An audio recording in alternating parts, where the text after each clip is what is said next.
இது வந்து ஒரு யூசுவல் அஜித் குமார் படம் அல்ல. அதாவது யூசுவல் எந்த ஸ்டாரோட படம் இல்லன்னு கூட நம்ம சொல்லிறலாம். இது ரொம்ப ரொம்ப நீட்டான, ஸ்ட்ராங்கான ஒரு படம். நம்ம ஒரு ஸ்டாரோட படத்துல என்னலாம் எதிர்பார்ப்போமோ, அது எதுவுமே இந்த படத்துல இருக்காது.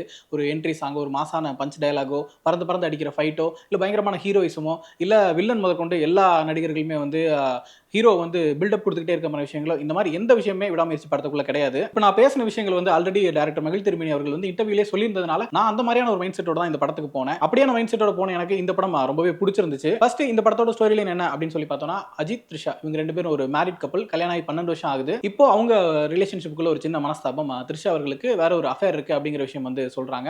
அதனால 2 பேரும் டைவர்ஸ்க்கு அப்ளை பண்றாங்க. சோ பிரியறதா முடிவாயிருச்சு. த்ரிஷா தன்னோட வீட்டுக்கு போறேன் அப்படின்னு சொல்லி சொல்றாங்க. போறப்போ அஜித் சார் வந்து நானே உன்னை டிராப் பண்றேன். கடைசியா கொஞ்ச நேரம் கூட இருந்ததா இருக்கட்டும் அப்படின்னு சொல்லிட்டு கார்ல 2 பேரும் கிளம்பி போறாங்க. அந்த ஜர்னில ஒரு சில இன்சிடென்ட்ஸ் நடக்குது. அதுல வந்து த்ரிஷா மிஸ்ஸிங். அந்த ரோட் ட்ரிப்ல என்ன மாதிரி விஷயங்கள் நடந்துச்சு? த்ரிஷாக்கு என்ன ஆச்சு? யார் அவங்கள எங்க கடத்திட்டு போனாங்க? அவங்கள காப்பாத்த போராடுற முயற்சியில அஜித் குமார் வெற்றி பெற்றாரா இல்லையா? அதெல்லாம் தான் இந்த விடாமுயற்சி படத்தோட மீதி கதை.